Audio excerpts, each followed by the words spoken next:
Bonjour, mesdames et messieurs, merci de nous retrouver ce matin. Vous regardez For You Matin sur For You Media Africa.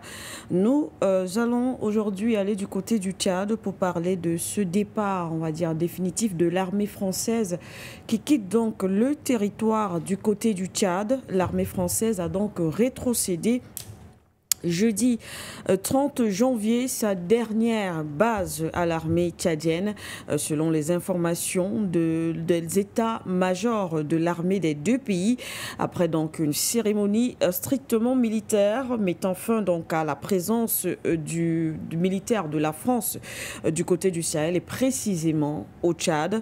Alors, selon l'état-major de l'armée tchadienne, dans un communiqué, la rétrocession de la base Cher-Jean Hadji Kosei de N'Djamena vient boucler définitivement la présence française au Tchad, conformément à la volonté des hautes autorités. Le camp de Kosei a été rétrocédé aujourd'hui, bien sûr, à la mer tchadienne. On rappelle que cette fois-ci, c'est la France qui s'exprime via son porte-parole de l'état-major des armées. On rappelle, effectivement, chers téléspectateurs, que le Tchad avait donc demandé, effectivement, à l'armée française de quitter son territoire. Plusieurs raisons avaient été avancées par le président Mahamat Déby, surtout après les dernières attaques contre l'armée tchadienne où on a enregistré plusieurs morts. L'on s'interrogeait sur justement l'utilité d'une telle coopération avec la France. Voilà le thème principal de ce matin, mesdames et messieurs.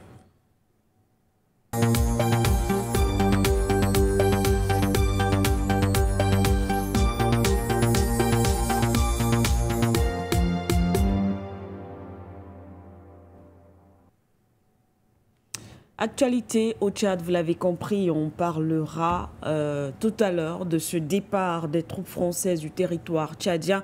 Et puis, on revient d'abord, avant de parler, d'aborder ou de commenter ces informations. Nous allons aller du côté du Mali en thématique d'accueil pour analyser, du moins peut-être commenter, cette autre actualité ou décision des autorités maliennes. Eh bien, Total Énergie, vous vous souvenez, c'est le grand géant français qui quitte donc le territoire malien après plusieurs décennies d'opérations du côté du Mali. Total Énergie cède donc sa place. Le géant pétrolier français, acteur majeur du secteur énergétique, bien sûr en Afrique et précisément au Mali, a officiellement quitté le marché, transférant la gestion de ses activités à Coli Energy Mali en partenariat avec la société béninoise Bena Petro SA. Nous allons également commenter cette autre actualité. Voilà, mesdames et messieurs, pour le menu principal et celui qui va nous accompagner ce matin, Albert Anatola, ici, sur ce plateau de For You Matin. Merci, monsieur, d'être là. Bonjour, madame Siké. Je dis bonjour aux techniciens, du plateau management, ainsi que les nombreux téléspectateurs, auditeurs, oui. Dans mon coup de gueule de ce matin, c'est un paradoxe que nous allons décrier, madame Siké. Oui. Hier, nous étions en thématique principale du côté du Congo. Ce matin, nous y allons dans mon coup de gueule. OK. Hier, nous indiquions également que la solution à cette crise est interne. Oui. C'est l'armée congolaise qui doit régler ces problèmes. Ces problèmes, oui. Alors, en paradoxe, du côté du Congo, un député touche 25 000 $. OK. Du côté du Congo, des mercenaires touchent 8 000 $. Du côté du Congo démocratique, il faut préciser, oui, un soldat touche 150 $. Vous voyez qu'il y a un problème. Donc, ça veut dire qu'il y a une démotivation. Les députés, qui sont les élus, et qui sont protégés par les forces de défense et de sécurité, sont payés à hauteur de 25 000 $. Des mercenaires étrangers, 8 000 $. Mais les soldats congolais, même 150 $. Je crois que le verre est dans le fruit. Alors, deuxième paradoxe, comment un État apparemment souverain peut solliciter l'armée de la communauté internationale, oui, et des mercenaires pour assurer son parapluie sécuritaire. Vous savez que l'armée française a été chassée de l'AES pour incompétence et justement pour intelligence avec des groupes terroristes. Mais cette armée-là est invitée, n'est-ce pas, à aller sauver, n'est-ce pas, la République démocratique du Congo. Ce qui est également un grand paradoxe. Et en plus, un État souverain qui a une armée, doit-il solliciter des mercenaires payés à 8 000 $ pour assurer sa sécurité, lesquels mercenaires ont plié bagage dès lors que Goma est tombé entre les mains du M23. Merci pour l'invitation. Merci à vous. Merci à vous. La situation au Congo qui reste encore assez tendue. Voilà, on a bien sûr hier analysé cette sortie du président Félix Tshisekedi, mais en tout cas, situation assez confuse encore du côté de Goma précisément, avec l'attaque du moins des rebelles, des terroristes pour certains, du M23 de ce côté-là, la communauté dite internationale en tout cas, ne sait pas encore véritablement. Quelques pays ont commencé déjà à individuellement à dénoncer plus ou moins cette attaque du Rwanda contre la République démocratique du Congo. Oui, il y a quelque chose qu'il faut ajouter, c'est que ceux qui disent être le gendarme du monde n'ont pas encore et ne vont jamais condamner cette annexion du Rwanda de la République démocratique du Congo. En guise de réponse aux condamnations de la fameuse communauté dite internationale, qu'est-ce que les États-Unis ont choisi comme solution? Demander tout simplement à leurs ressortissants de quitter le pays. Comme on a l'habitude, lorsqu'ils allument la mèche, ils demandent tout simplement à leurs ressortissants de quitter le coin. Voilà donc un quatrième paradoxe. Une fois de plus, merci pour l'invitation. Merci à vous une fois de plus, Albert Anatola, ici. Nous allons donc commenter l'actualité au Mali pour parler justement de ce départ de Total Energy qui quitte le territoire malien, le géant français, bien sûr, installé dans plusieurs pays africains, et précisément au Mali. On sait qu'avec les relations entre la France et les États de l'AES ne sont pas au beau fixe depuis l'arrivée des militaires au pouvoir. Eh bien, ils sont décidés effectivement à rompre ce lien ou ce joug colonial. Alors, il y a plusieurs actes qui sont posés, entre autres. C'est vrai que en ce qui concerne Total Energy, je me retourne directement vers vous, Albert Anatola, ici. On n'a pas vu, du moins, il n'y a pas eu peut-être ces avertissements comme on a vu avec d'autres acteurs, entre autres français, mais on comprend que la situation, du moins les relations entre la France et ses États, comme elles ne sont plus au beau fixe, ce sont les conséquences effectivement de la détérioration de ces relations. Les entreprises françaises peinent à résister effectivement dans cet espace AES. En fait, il y a deux problématiques de fond. Allez-y. La première problématique de fond est les géopolitiques. Comme vous le savez, les rapports, les relations désormais exécrables entre l'AES, les pays de l'AES et la France. Et qui ont pour conséquence la nationalisation, n'est-ce pas, des entreprises stratégiques par les États de l'AES au profit justement des investisseurs locaux ou d'autres partenaires plus sérieux. Dans le cadre, du moins en ce qui concerne Total Energy, il y a deux problèmes qui se posent. Il y a eu au départ une proposition de relecture des contrats. C'est à quoi naturellement Total Energy s'est opposé. Du moins, cette société a voulu fixer ses conditionnalités qui n'ont pas évidemment plu aux nouvelles autorités maliennes. Notamment, par exemple, en ce qui concerne la fiscalité. Parce que la plupart des entreprises ou les multinationales étrangères, notamment françaises, sur le continent africain, très souvent sont des très mauvais contribuables. C'est-à-dire, en plus de bénéficier d'allègements, d'allègements fiscalo-douaniers, mais ces sociétés préfèrent aller payer leurs impôts en France plutôt que dans les pays où ils mènent leurs activités. Ça a été le cas avec Orano au Niger. Ça a été le cas avec d'autres sociétés du côté du Burkina Faso. Je crois qu'en son temps, le président du Faso a dénoncé cette fameuse convention fiscale qui liait, c'est pas un exemple local, qui liait le Burkina Faso à la France. Donc il y a donc cette convention fiscale qui a également été dénoncée par les autorités maliennes. Oui. Parce que justement, lorsqu'on fait ces autorités, notamment les autorités d'administration fiscale, se sont engagées dans un redressement fiscal, il a été impossible, pratiquement impossible pour cette société-là de pouvoir payer la note. Ok. Voilà, il y a donc cette problématique, c'est-à-dire la première problématique, elle est d'ordre fiscal. C'est-à-dire que ces sociétés ne payent presque jamais, n'est-ce pas, les impôts, tel que cela se doit, tel que c'est prévu. Ils cherchent toujours, n'est-ce pas, des voies de contournement. C'est une réalité que nous vivons, par exemple, dans le contexte camerounais. La seconde chose, c'était le climat social. Le climat social entre les dirigeants de l'entreprise, de la multinationale, et le personnel. Je crois que c'est environ 1100 personnels. 1100 personnels, c'est beaucoup. Et régulièrement, il y avait, n'est-ce pas, des mouvements sociaux au sein de l'entreprise qui, notamment initiés par le personnel, qui exigeaient de meilleures conditions à la fois de travail et salariales. Oui.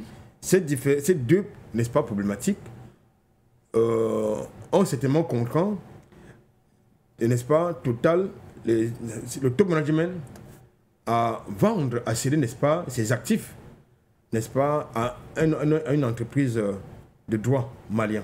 Oui. Et qui désormais va traiter avec la société Bénin Petro, je crois, qui elle également va traiter, parce que Bénin Petro c'est une succursale, c'est une filiale de la société suisse Neutro. Ok. Bénin Petro c'est une filiale de la société suisse Neutro. Okay. Et là, ça nous pose un problème. Pourquoi? Parce qu'il y a toujours la Suisse. Il y a un étranger. Il y a un étranger dedans. Oui. Parce que le principe pour nous, c'est que désormais, c'est nous qui devons exploiter, nous devons nationaliser, n'est-ce pas, nos entreprises, la gestion de nos entreprises, qu'elles soient stratégiques ou pas. C'est nous qui devons pouvoir fixer les prix sur le marché. C'est nous qui devons pouvoir, s'il y a lieu de chercher des partenaires dans l'accompagnement, du moins dans le transfert de technologie, c'est nous qui devons justement chercher ces partenaires dans le sens de l'accompagnement. Alors, dès lors que la Suisse, vous avez une société suisse qui est en back-office, ça également, ça nous pose un problème. Ça nous pose absolument un gros problème. Ce qui est important en tout cas ici, ce sont les actes posés. Les actes posés dans le sens de la dynamique de rupture qui est, comme vous le savez, irréversible. Nous le demandons à chaque fois que ce n'est pas tout à fait normal que vous avez une société qui a l'exclusivité de la gestion d'un secteur stratégique tel que le pétrole, en amont comme en aval, c'est-à-dire de l'exploration, exploitation à la distribution, commercialisation. C'est une activité inacceptable, ça ne peut pas exister ailleurs. Et c'est une situation, et je crois que cette société avait pas moins de 80 stations de service, c'est-à-dire en aval. Et ça, c'est inacceptable. C'est une réalité que nous observons dans le contexte camerounais, parce que lorsque vous laissez, lorsque vous donnez l'exclusivité de la gestion d'une société ou bien d'un secteur stratégique à une multinationale étrangère, je peux vous dire que il peut vous créer une guerre. Il peut vous créer une guerre. Rappelez-vous, dans le contexte camerounais, les Camerounais ont été confrontés à une pénurie de produits pétroliers. Pourquoi? Parce que vous avez un opérateur dominant dans le secteur qui a créé en aval, je veux dire en amont, qui a créé en amont des spéculations. Et ça a eu, n'est-ce pas, des conséquences dans la chaîne de distribution. Heureusement, dans le contexte camerounais, il y a plusieurs marketeurs, il y a plusieurs distributeurs qui peuvent, n'est-ce pas, désormais équilibrer la concurrence, je veux dire. Or, dans le contexte de la plupart des pays du Sahel, notamment le Mali, le Burkina Faso, le Niger, oui. Vous avez certaines sociétés, notamment sur la bannière bleu, blanc, rouge, qui avaient l'exclusivité. Ça veut donc dire tout simplement que ces gars-là, s'ils veulent vous créer un mouvement social, n'est-ce pas, un mouvement social, c'est-à-dire une crise sociale, des mécontentements généralisés, eh bien, il suffit seulement de fermer la vanne et puis c'est bon. Comme on a vu d'ailleurs dans certains pays. On en a vu. On est passés à côté de ça, du côté du Cameroun. Il y a quelques l'année dernière. 2024, oui, quand même. L'année dernière, oui. Justement, parce qu'il y a eu des spéculations. En Centrafrique. Ça a été le cas. On est passé à côté de ça du côté du Sénégal. Ok. On est passé à côté de ça du côté du Nigeria, voisin, où justement on a mis en avant justement le renchérissement du coût des produits pétroliers, notamment à la pompe. Eh bien, ça vous crée une révolution de couleur, et avec tous les désagréments que cela peut impliquer. Donc, nous pensons que, une fois de plus, c'est une grande victoire. Ça veut dire qu'ils sont cohérents. Les révolutionnaires du Mali sont cohérents. Les révolutionnaires du Burkina Faso et du Niger sont cohérents. Vous savez que désormais, que entre Orano et l'État nigérien, eh bien, le divorce est acté. Du côté du Burkina Faso, c'est la même chose. Là, c'est la même chose. Oui. Il faut donc justement nationaliser l'exploitation de nos matières premières, la gestion de nos sociétés stratégiques. Dans le contexte Carmel, par exemple, il est inacceptable qu'on puisse confier. Vous avez cette société-là qui est en amont et en aval de la chaîne n'est-ce pas, d'exploitation. Avec un poste à la société camerounaise des dépôts pétroliers, qui est également une société de souveraineté. Ce qui est inacceptable. C'est-à-dire, en plus, vous avez des filiales telles que Perenco. Oui. Voilà, sans publicité, bien sûr. Donc, c'est inacceptable. C'est-à-dire, vous avez l'exploration, parce qu'ils sont payés rubis sur ongle pour ces activités. Exploration, exploitation, distribution, commercialisation. Ça veut dire qu'il y a une concurrence déloyale. C'est-à-dire, leurs activités devraient se confiner soit en amont, c'est-à-dire l'exploration, l'exploitation, et laisser la distribution aux autres acteurs. Que non, ils font de la concurrence déloyale parce qu'ils pensent qu'ils sont en terrain conquis. La concurrence déloyale, voilà, on espère en tout cas que il est possible, M. Aïssi, que justement cette décision soit également prise dans les autres États, bien sûr, de l'AES. Oui. Dans le contexte centrafricain, il y a une société française qui vendait le litre de pétrole pratiquement à 2500, s'il vous plaît. Ok. Et c'est pour cette raison que le président centrafricain a dû revoir la copie de ce contrat. C'est une société française. C'est la même société en tout cas, avec une filiale. C'est pour ça que vous avez donc deux sociétés camerounaises qui sont là-bas et qui vendent le carburant à un prix plus accessible. Vous connaissez ces sociétés-là, et régulièrement nous les... Voilà. Nous donnons leur identité sur ce plateau. Donc, vous comprenez que les gars, quand ils sont quelque part, c'est de la surenchère. Merci une fois de plus à vous, Monsieur Albert Anatola. Ici, on va rappeler que nous ferons 2 tours au standard. Nous irons d'abord au standard, si possible, pour le sujet d'accueil, pour ceux-là qui voudraient justement s'exprimer en ce qui concerne notre thématique d'accueil avant d'aborder le thème principal de ce matin. On rappelle également toujours dans le cadre de ces actes forts qui sont posés par les États de l'AES, il y a le départ effectif de l'AES de la CEDEAO. On a commenté cette actualité, c'était le 29 janvier dernier. Il y a ce passeport, effectivement, qui a été finalement mis en circulation. Donc, on sait que les États de l'AES ont donc sorti ou créé, mis en place ce passeport qui va permettre aux populations de cet ensemble, de cet espace, de circuler librement entre ces différents pays. Et justement, nous allons toujours pour agrémenter cette actualité, une fois de plus, nous allons prendre ces quelques images, cet extrait, avant de revenir sur le plateau. Avec votre permission, nous allons procéder à l'enregistrement des données.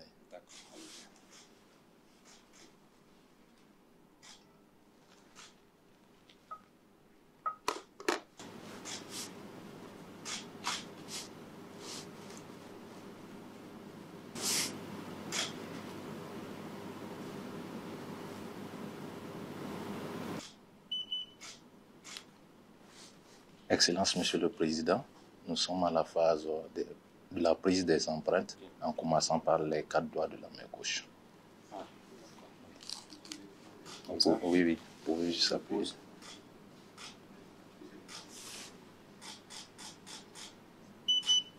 C'est bon.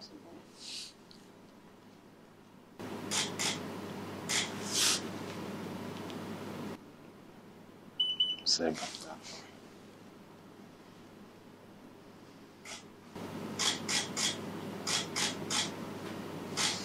Excellence, avec votre utilisation, je vous remets officiellement le passeport AES.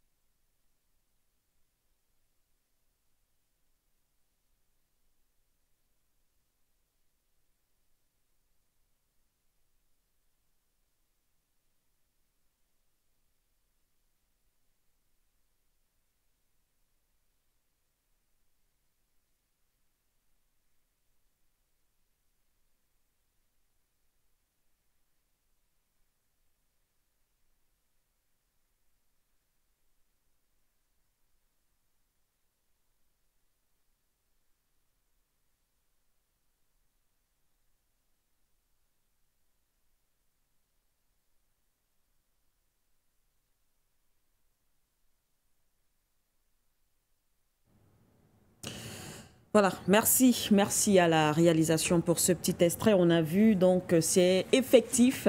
Ce qu'on peut comprendre, hein, c'est que du côté de l'AES, lorsqu'on dit, on le fait. Eh bien, le passeport AES qui peut déjà être, qui est déjà produit, qui est déjà en circulation.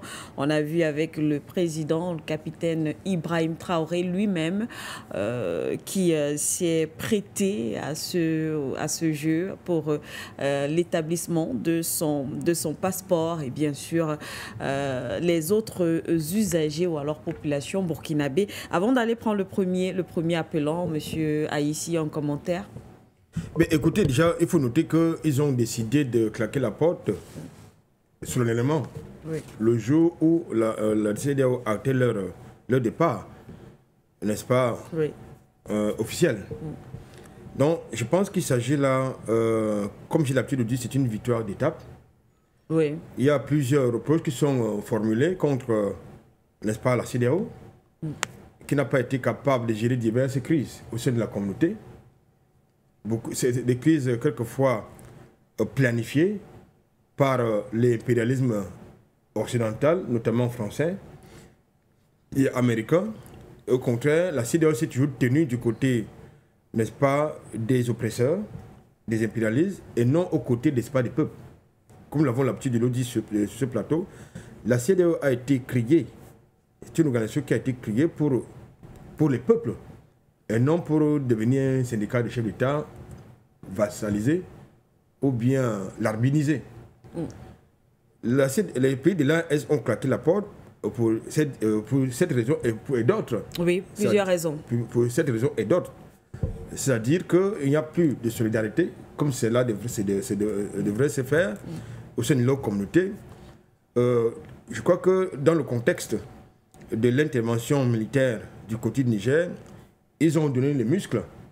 Ils ont donné à voir et à croire qu'ils ont les moyens militaires pour aller sauver le soldat Bazoum, mais ils n'ont pas de moyens militaires pour lutter contre le terrorisme de manière concertée et en synergie.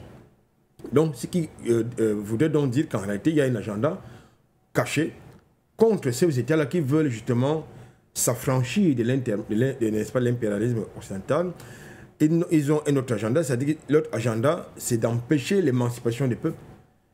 Bref, je pense qu'aujourd'hui, comme tel que le départ de l'AES est acté, tel que le départ de la CEDEAO est acté, nous pensons que ça va faire réfléchir désormais, n'est-ce pas, ceux qui occupent les grands postes, n'est-ce pas, et qui donnent, qui sont considérés comme les patrons politiques dans cette communauté, notamment Ouattara, Patrice Talon, entre autres. Je crois que ça va les faire réfléchir, ça doit absolument les faire réfléchir, parce que quand même, l'AES, c'est un grand espace, environ 3 millions de kilomètres carrés, environ 90 millions une population de 90 millions, donc c'est un marché. C'est un marché, il y a une interdépendance, comme je le disais, il y a entre différentes communautés.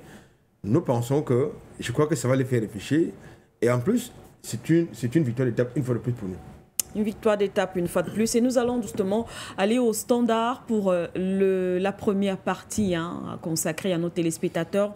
Nous aurons, voilà, on va faire 2 tours au standard pour ce jour. Alors, on va prendre le premier téléspectateur. Allô? Ouais, bonjour madame, le journaliste.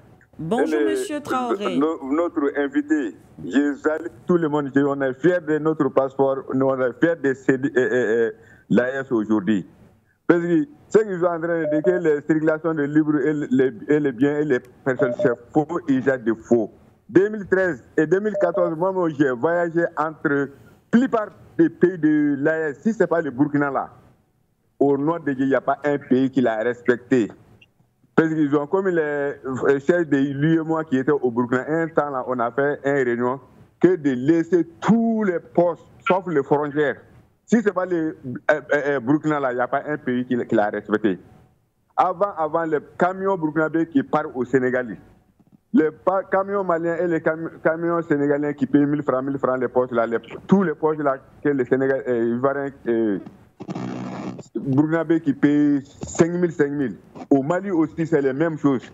C'était les faux. Vraiment, nous, on est fiers quand ils ont sorti à la CEDEAO. Vraiment, nous sommes contents pour ça, wallahi. Vraiment, on soutenait. Même si nous, on allait mourir, on va accepter, respecter ce qu'ils ont pris les décisions là. Voilà. Vraiment, je suis content. Et puis, quand il y a le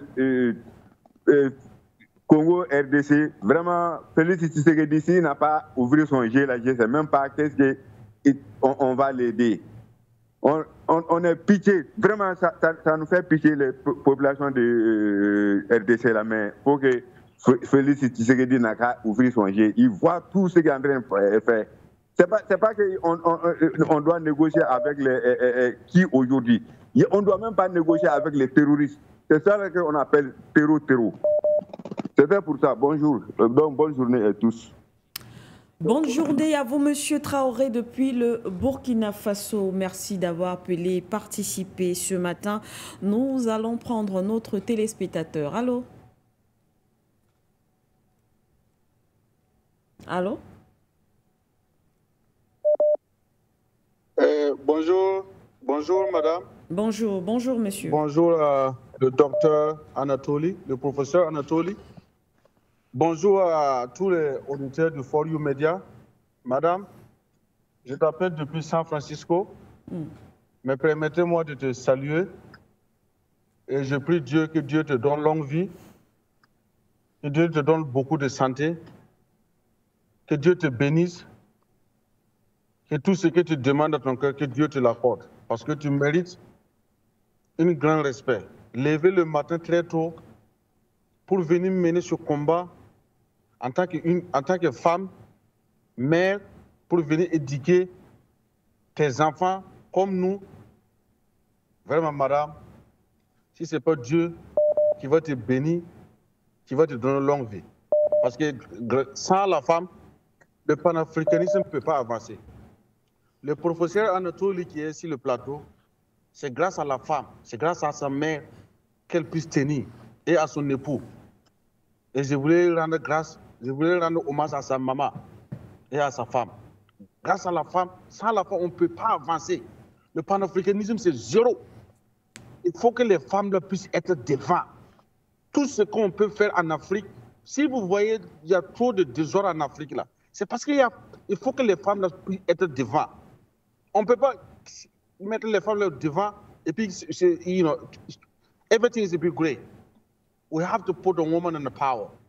So, madame, je vais revenir quelque chose pour le Sahel. Vous voyez, c'est grâce à le professeur Anatoly, voilà le Ibrahim Traoré qui a créé l'AES. Le professeur Anatoly, je le connais ce combat, ça vaut presque 15 ans avec votre confrère Ghislain Gos, le journaliste Ghislain Gos. Ce monsieur, il était là depuis les longues années. Un monsieur grand panafricain, ce professeur Anatoly. Madame, voilà le victoire des panafricains. Voilà Ibrahim Traoré qui vient de l'AES. Aussi aux États-Unis, ils ont tous les consuls de Mali et de Niger que j'ai parcouru en Californie ici. C'est-à-dire, même si tu es un Burkinabé, tu peux faire le demande de l'AES, c'est l'ambassade du Burkina Faso, du Mali. Tu peux faire l'ambassade, le demande des passeports de l'AES, c'est l'ambassade du Niger, en tant que Burkinabé ou en tant que Malien. N'importe quelle ambassade du Mali ou du Niger, si tu as les papiers valables seulement, tu peux faire le demande. Ça, là, c'est à féliciter. Parce que l'AES, c'est une vision commune. C'est un passeport commun. Un militaire commun. Un combat commun ensemble. C'est grâce à vous, madame. Donc, je voulais lancer un appel. Il faut que tout le monde se mobilise. Parce que le combat vient de commencer. Le gros combat va arriver. Et mon dernier parole que je vais lâcher, c'est à propos du Congo, madame. Oui. Je sais que je prends un peu de temps, mais je vais dire quelque chose à propos du Congo. Il faut que les Congolais, il ne faut pas que vous allez rater cette révolution-là. Si vous avez raté ça, ça veut dire que ce n'est pas la peine. Parce que ça, là, c'est le peuple qui fait le Congo, c'est le peuple qui fait l'armée et c'est le peuple qui fait le président. Il ne faut pas que le peuple congolais va rater cette révolution. Parce que si vous entendez que les Américains, les Français, ils vont venir condamner, on condamne, mais il y a le viol, on viole les femmes. Et il faut suspendre toute musique du Congo. Il faut suspendre toutes les mauvaises choses et puis levez-vous et battez pour votre pays. N'attendez pas aux communautés internationales, n'attendez personne. Battez pour votre pays. C'est ce qu'Ibrahim Traoré il a fait. Il a mobilisé les VDP. Voilà, il a pu installer plus de 1 million et quelques personnes qui étaient réfugiées dans leur propre pays. 1 million de personnes sont rejointes à la maison. Madame, je ne veux pas mobiliser trop la parole. Et je voulais te féliciter, que Dieu te bénisse et thank you so much. God bless. Merci à vous, monsieur. Depuis San Francisco, merci pour cet appel, merci pour cette participation et surtout ce soutien que vous apportez à ce média et surtout à ce combat. Merci infiniment, cher monsieur. Nous allons prendre un autre téléspectateur. Allô? Oui, allô? Bonjour. Bonjour. Je m'appelle Ali Ouedraogo du Burkina Faso, Ouagadougou. Oui. Bienvenue, allô? Monsieur. Oui, monsieur. Baissez le volume de votre allô? Télévision, cher monsieur. Je vous en prie. Allô? Ok. Tout d'abord, je tenais à remercier For You Media. Oui, monsieur. Baissez le volume de votre télévision. Ok. Je tenais à dire merci à For You Media et pour le courage, pour l'éveil de conscience des Africains. Et pour la lutte quotidienne. Et vous remerciez madame, remerciez monsieur et l'invité du jour. Et je ne sais pas, j'aimerais qu'il y ait plus de... parce que nous n'arrivons pas à avoir au forum média. Il faut et For You Media ne passe pas sur la plateforme YouTube, on n'arrive pas à suivre quotidiennement. Il faut se batailler pour avoir For You Media. Je ne sais pas si vous pouvez revoir côté technique pour que nous puissions avoir et suivre tous les jours, parce que c'est vraiment un éveil, c'est très pertinent. Voilà, donc je tenais seulement à vous encourager et encourager les invités. Et merci, c'est seulement ça. Et bonne journée à vous. Merci, merci à vous également, monsieur. Très, très bonne journée. Depuis le Burkina Faso, nous prenons en compte effectivement cette remarque. Nous allons essayer de voir. Mais For You Media est disponible 24 heures sur 24 à partir des plateformes. Je crois que vous avez parlé des plateformes Facebook et YouTube, mais aussi Instagram. Nous avons d'ailleurs aussi une chaîne WhatsApp For You Media Africa. Et voilà, aussi à travers différents bouquets, vous pouvez également nous retrouver. Vous pouvez faire un tour sur notre page et puis vous aurez toutes ces informations en ce qui concerne les disponibilités sur le plan numérique de For You Media Africa. Merci infiniment, monsieur. Nous restons au standard. Allô? Ok, bonjour. Oui, bonjour, monsieur. Ok, c'est Amos depuis Niger. Bienvenue, monsieur Amos, depuis le Niger. Ok. Tout d'abord, je salue. Bonjour à l'Afrique. Bonjour à l'AES en particulier. Et bonjour à M. Anatola ici. Et je salue la décision forte de l'AES de chasser la France et même Total Énergie du Mali. Et vous savez, c'est une histoire inoubliable pour l'AES parce que la CEDEAO nous avait fait beaucoup de mal et enfin elle décide de nous attaquer, eux, le peuple nigérien.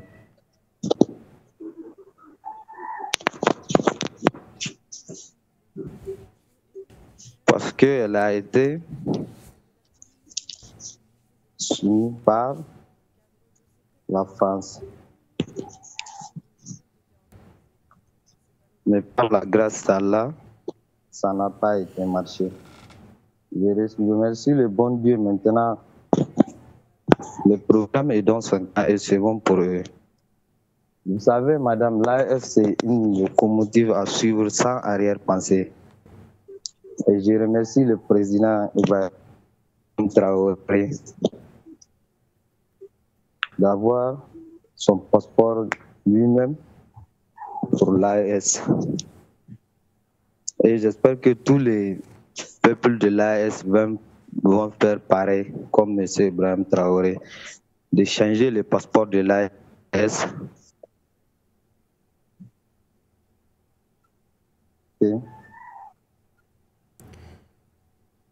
Et je pense que l'AES, ça ne va pas s'arrêter jusque-là. D'autres choses vont venir. Merci. Et d'autres projets, des grands projets pour l'AES. Oui. Je vous remercie. Merci au standard. C'est nous qui vous remercions, monsieur Amos. Merci beaucoup.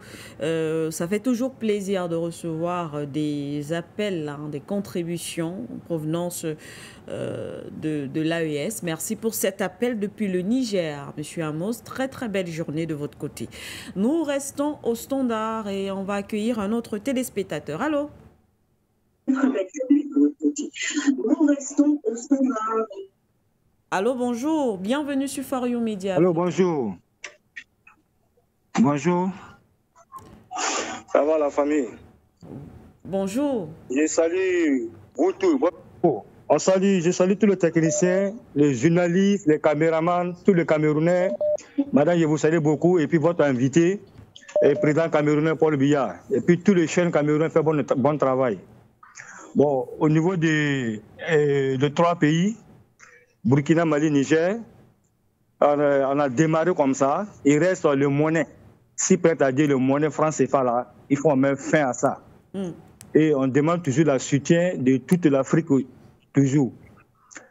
Si c'est au niveau du Congo, je demande le peuple congolais et puis l'armée d'essayer de voir, de prendre le pouvoir, le contrôle du pouvoir à leurs mains. Parce que au Rwanda, c'est un pays américain. Au Rwanda, c'est une base américaine qui est au Rwanda, avec tous les mercenaires du monde qui se trouvent au Rwanda, qui est en train de piller le Congo, qui est en train de faire souffrir les pays congolais, ça nous fait mal. On veut qu'un jeune militaire prenne le pouvoir au Congo, qui ferme toutes les frontières du Congo, qu'il annule tous les contrats de Congo, de l'or et l'uranium, et annule tous les contrats, réformer l'armée congolaise et réformer l'État congolais et la population et essayer d'imposer l'agriculture et l'élevage sur le peuple congolais et annuler tous les contrats pendant 5 ans avant d'ouvrir les frontières. Cameroun, je vous remercie, que Dieu vous bénisse, que Dieu vous protège. Cameroun fait bon travail. Bonne journée. Bonne journée à vous également, monsieur. Merci infiniment pour cette contribution. Ce matin, nous restons au standard. Nous sommes sur la thématique, la première thématique de ce matin pour parler, entre autres, de ce départ du géant français Total Énergie du côté du Mali. On est également revenu sur plus ou moins ces autres décisions qui ont été prises au sein de l'AES, entre autres cette sortie officielle définitive de l'AES de la CEDEAO, mais aussi, on a vu tout à l'heure les images, c'est effectif également, le passeport AES, monsieur le président du Burkina Faso, Ibrahim Traoré, on l'a vu en image tout à l'heure, lui également s'est déjà fait enrôler quand il s'est fait enregistrer pour avoir son passeport. Alors, on va prendre le prochain téléspectateur. Allô?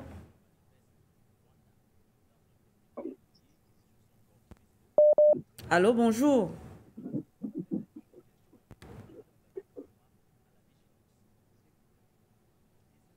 Allô? Bonjour, madame. Bonjour. Oui. Bonjour. Je salue vraiment le panel. Et je salue aussi les techniciens par rapport à la bravoure qui donne vraiment à l'Afrique aujourd'hui par rapport à la souveraineté africaine. Et je salue vraiment le PDOI du Foyer Média ainsi que les techniciens. Je voulais vraiment revenir à l'essentiel de l'activité de ce matin, disant aujourd'hui, nous sommes vraiment dans une mission de libération de l'Afrique. Et nous sommes là toujours, chaque fois, lorsque nous remontons sur les chaînes panafricaines, c'est pour immédiat, c'est pour dire aux Africains, aujourd'hui, il est temps que nous revenons vraiment à l'essentiel, que tout le monde revient vraiment sur la table de négociation, sur la table de la compréhension, pour que nous puissions vraiment avoir les États-Unis d'Afrique. C'est la meilleure des choses que nous souhaitons aujourd'hui. Et donc, d'abord, je voulais dire, aujourd'hui, nous avons le passeport de la US qui est déjà mis en place. Et il y a quelque chose que je voulais dire un peu. Toujours, j'indexe toujours le problème de la monnaie, qui est aujourd'hui le problème de l'Afrique et le problème de la US par rapport à la sécurité de ce pays.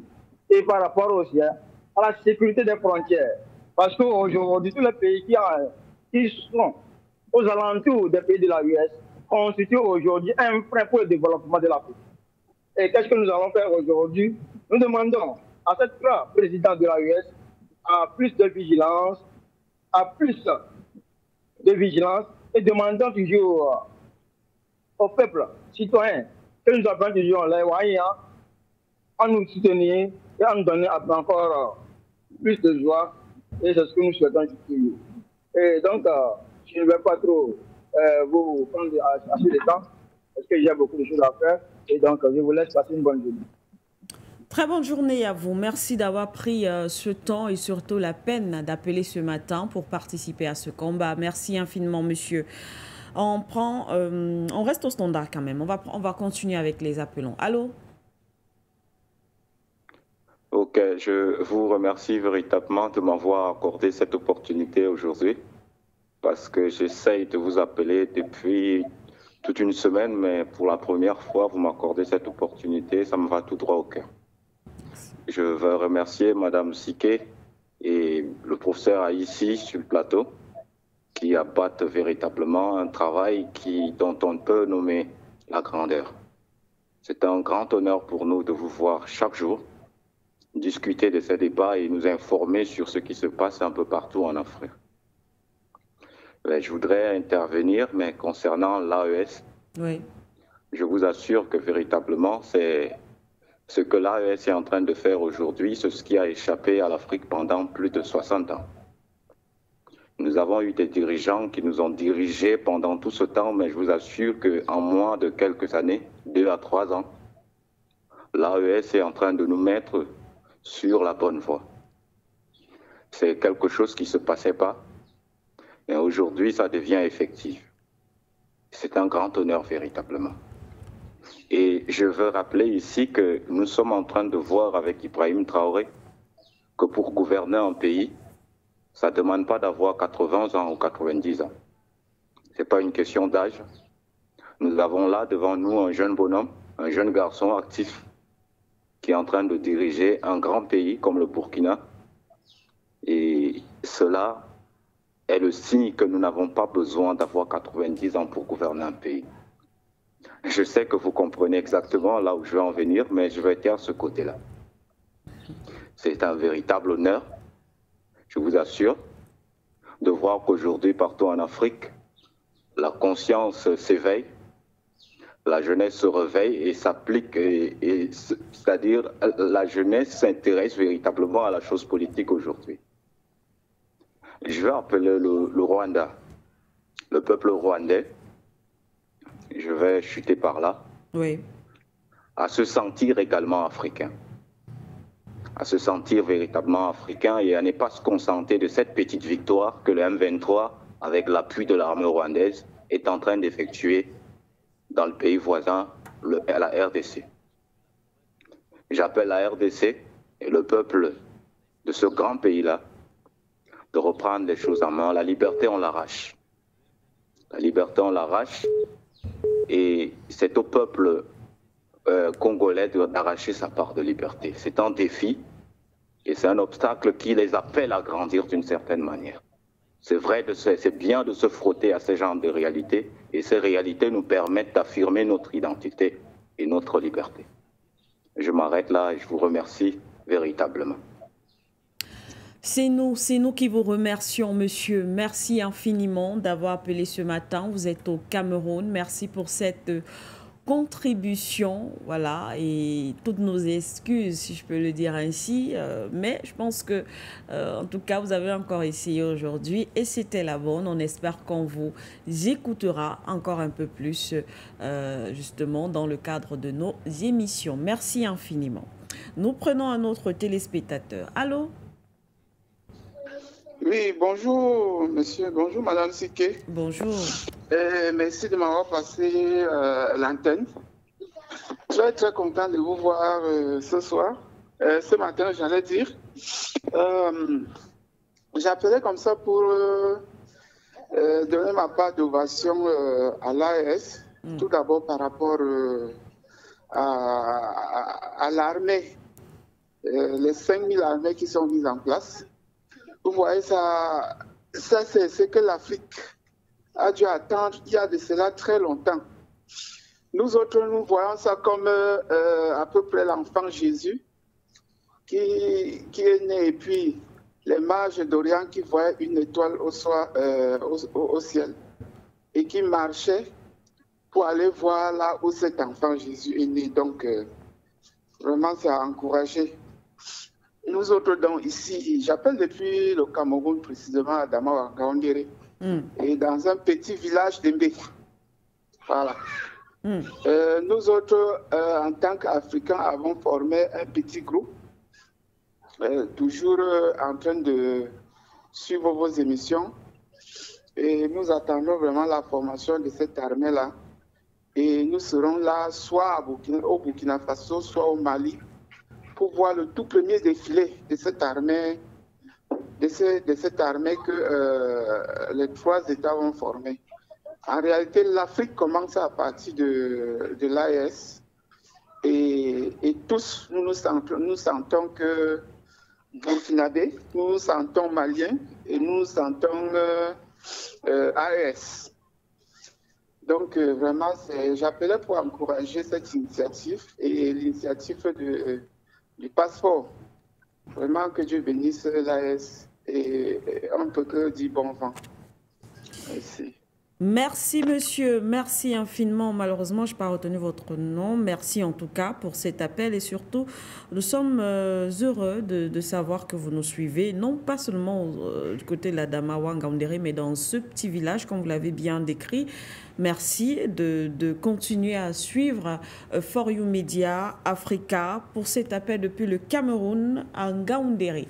Nous restons au standard. Allô?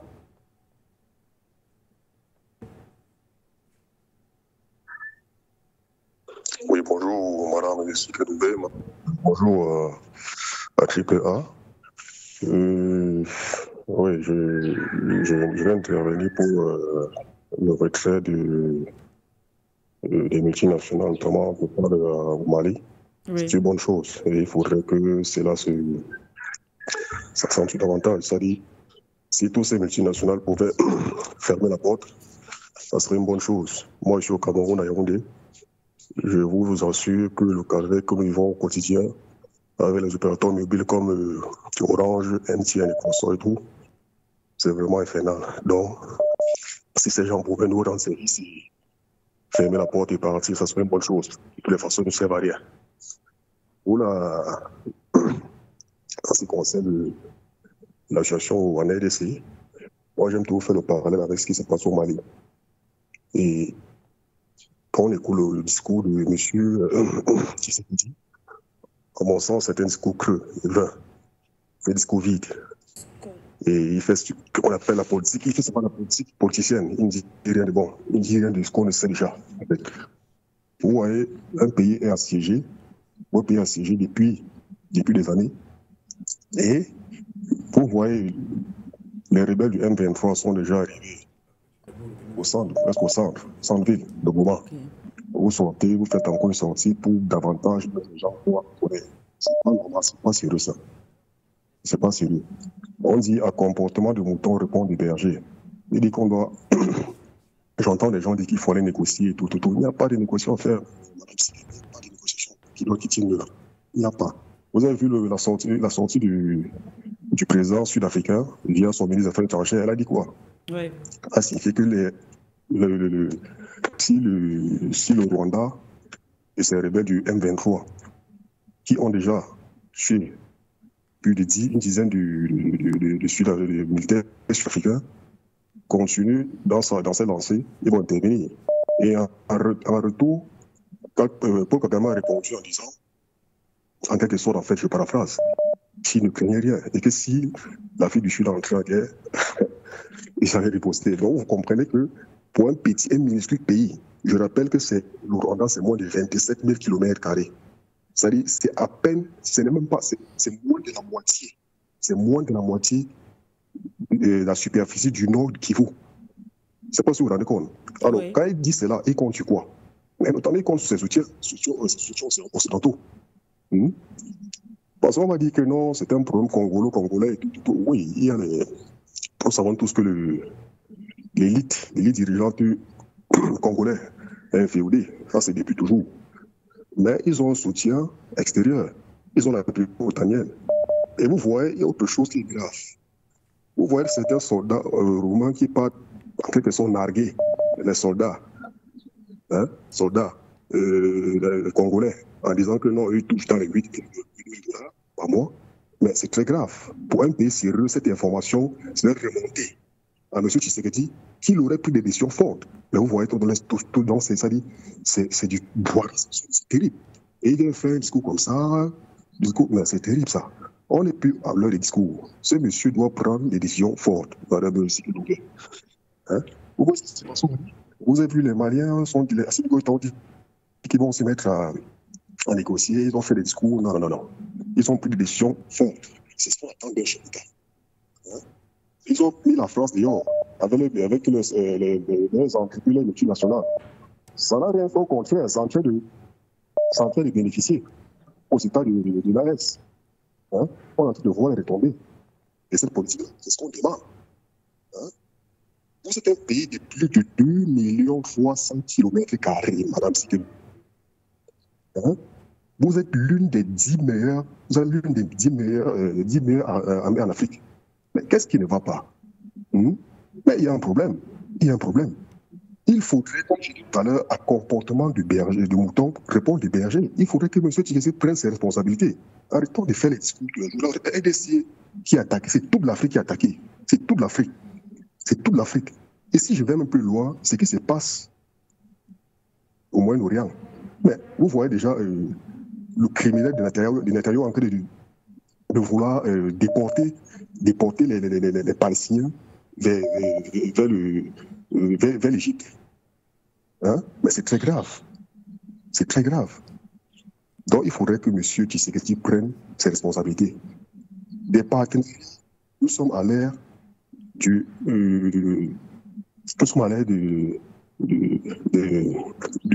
monde multipolaire. Ça veut dire quoi? Ça veut dire que les partenaires traditionnels d'antan qui ont lamentablement échoué, il faut revoir cela. Nous avons la Russie, nous avons l'Inde, nous avons l'Iran. Il faut voir comment nouer de nouveaux partenariats avec ces puissances-là. L'Iran aujourd'hui est l'une des puissances, des premières puissances, des puissances, c'est-à-dire capées dans le domaine de la fabrication des drones. Si M. Tshisekedi, au moins, avec les... On pouvait voir se tourner vers ce partenariat-là, hein, et voir comment se doter, au moins ne serait-ce que des drones, pour au moins se dissuader, hein, ces rebelles-là. Ça pourrait marcher, ça pourrait fonctionner. Vous voyez, Kagame continue dans sa folie parce qu'il sait que non, en face, il y a quelqu'un qui est là. D'aucuns disent même que c'est un agent de la CIA. Moi, je ne serais pas surpris parce que vous ne pouvez pas me dire que vous êtes attaqué depuis des années. Vous avez brigué un nouveau mandat. Et votre mandat est en quelque sorte axé, axé sur la libération totale du Congo. Mais les choses s'empirent, ça s'empire. Mais c'est qu'il y a un problème. Qu'est-ce qui vous coûte de vous tourner vers des partenaires hautement stratégiques comme la Russie, l'Inde et tout ça? Mais c'est qu'il y a un problème. Donc, c'est ce que je voulais dire. Merci beaucoup. Merci à vous également, cher monsieur, pour cet appel, vous l'avez dit, depuis le Cameroun. Nous allons d'abord fermer le standard, on y reviendra dans quelques minutes seulement. Donc, vous pouvez préparer vos téléphones parce que nous allons encore vous retrouver tout à l'heure via les numéros plus 237 683 20 96 61 ou encore le plus 237 693 58 96 58, voilà, ou encore par Skype For You TV. Vous pouvez nous appeler pour contribuer et participer à cette émission. Mais on y reviendra dans quelques minutes, le temps de permettre également à notre invité de s'exprimer, peut-être avant d'aborder la thématique sur le Tchad, les réactions des téléspectateurs, entre autres. En tout cas, c'est l'effervescence. C'est une nouvelle très bien accueillie par l'Afrique. J'ai deux choses à dire relativement aux réactions, aux interventions des téléspectateurs. Oui. La première, ça concerne la thématique d'accueil. Oui. Vous savez, nous avons un problème dans l'espace francophone, Madame Siké. C'est-à-dire les problèmes de gouvernance. Et je pense que les pays de l'AES, au travers notamment le Mali, le Burkina Faso et le Niger, sont en train de régler cette problématique. Oui. Lorsqu'on parle de problèmes de gouvernance, on parle de la corruption. Oui. On parle des situations de monopole des multinationales étrangères dans des secteurs stratégiques. Ce qui est un gros problème, je vous ai expliqué les conséquences de ce monopole des multinationales dans les secteurs stratégiques. Du côté, n'est-ce pas, du Mali, de l'Est, du manière générale, je crois que ça doit être résolu. Parce que ces multinationales ne payent pas les impôts. Ils ne payent pas les impôts dans les pays où ils exercent leurs activités. Elles payent les impôts à la France. Conséquence des choses, c'est qu'elles pillent, elles envoient de la matière brute qui est transformée chez eux parce que ça crée, n'est-ce pas, de la valeur ajoutée en plus des emplois. Et ça crée le chômage chez nous, en plus de trier l'évasion des capitaux. Oui. Qui devrait justement aider nos États à résoudre les questions, notamment des investissements de base, des infrastructures de base, je veux dire, des créations des infrastructures de base. Malheureusement, ça part. Je vous ai parlé tout à l'heure du cas du Cameroun, oui, du cas du Sénégal, du cas du Gabon. Vous Si vous faites le tour des pays d'espace francophone, vous allez constater que la plupart des multinationales étrangères sont en situation de monopole. Notamment dans les secteurs stratégiques. Si il faut impliquer une multinationale dans un secteur stratégique, l'État doit être actionnaire majoritaire. Pour avoir le contrôle. Absolument. Du côté d'Orano, au Niger, par exemple, mais l'État était un petit actionnaire, je crois que c'était 13% d'actions. Tandis que Orano avait 63, l'État français détient 63% des actions. Il y avait un petit poussé, je crois que c'était un Sud-Coréen, qui détenait environ 5% des actions. Donc c'est inacceptable. Non seulement il ne paie pas les impôts, il détruit notre écosystème, et en plus, ce sont des salaires de catéchistes qui payent à nos compatriotes, dans le cadre, par exemple, de la gestion de la concession du terminal conteneur qui a été géré par le passé, par le groupe Bolloré. Nous savons ce qui s'est passé. Bolloré, en partant, a laissé des arriérés de salaire. En plus des problèmes, des questions fiscales. Et en plus de détruire le logiciel d'exploitation, n'est-ce pas, du terminal. C'est comment que ça fonctionne chez eux. C'est-à-dire qu'ils veulent tout prendre, ne rien vous laisser. Ça, c'est en ce qui concerne. Il faut donc changer de paradigme de ce point de vue, de ce côté-là. En ce qui concerne la République démocratique du Congo, c'est paradoxal. C'est paradoxal parce que vous avez le représentant de la France à l'ONU qui dit que la situation, le règlement du conflit en République démocratique du Congo n'est pas militaire. Donc, selon ces représentants-là, ces diplomates-là, le règlement est certainement politique. Oui. Mais dans ce cas, quelle question? Quel est le rôle de l'armée française au Congo, puisque la France a indiqué clairement être le partenaire militaire privilégié de la République démocratique du Congo. La France, la Belgique, la Roumanie ont envoyé les mercenaires de ce côté-là, qui sont payés rubis sur ongle, soit dit en passant. Dès la prise de Goma, ces mercenaires qui sont payés rubis sur ongle sont partis. Deuxième question, si la solution n'est pas militaire, oui, doit-on négocier avec, dans le contexte actuel en tout cas, c'est vrai qu'il va falloir s'asseoir à la table de négociation, mais dans le contexte actuel, de l'agression, parce que c'est ça qui est la question, de l'agression du Rwanda qui est soutenue par les Américains, en tout cas par le bloc occidental, est en train d'annexer la RD Congo, impose ses règles, c'est-à-dire c'est le Rwanda qui devient maître du jeu sur un territoire étranger. Eh bien, si c'est le Rwanda qui décide de quand, qui doit être l'interlocuteur sur la table de négociation, et qui est soutenu par les États-Unis, le Rwanda qui soutient un groupe terroriste, parce que c'est comme ça que le M23 est appelé du côté de la République démocratique du Congo. Question, doit-on négocier ou non avec les terroristes? Oui, parce qu'ils nous disent qu'on ne négocie pas avec les terroristes. Alors, doit-on négocier ou pas avec des terroristes? Si on ne peut pas négocier avec les terroristes, d'accord. Pourquoi doit-on négocier avec le M23? Et pourquoi est-ce qu'on doit imposer au gouvernement congolais d'impliquer le M23 dans la gestion du pays, notamment que certains de ces éléments entre le gouvernement? Est-ce qu'il est possible que dans la situation ukrainienne, que cela soit possible? C'est-à-dire qu'on impose, par exemple, à Zelensky, d'abandonner les territoires, oui, n'est-ce pas, qui sont désormais sous le contrôle de la Russie, ou bien, par exemple, de nommer au sein de son gouvernement, les Russes. Je ne pense pas que cela puisse être acceptable. Donc, derrière ce qui se passe du côté de la République démocratique du Congo, il y a un agenda. Et cet agenda, c'est la déstabilisation du golfe de Guinée. Je crois que le président Tshisekedi l'a indiqué. Tout comme, je crois qu'il y a quelqu'un qui l'a dit, je crois que ça veut dire Olivier Dubois, oui, qui vient de commettre un ouvrage titré je crois le prisonnier, je crois le prisonnier, un truc comme ça. Alors, il dit clairement que il y a un agenda. Il y a un agenda contre les pays du Sahel. C'est-à-dire que les terroristes doivent pouvoir transformer le Mali, en tout cas le Sahel, comme une sorte de califat,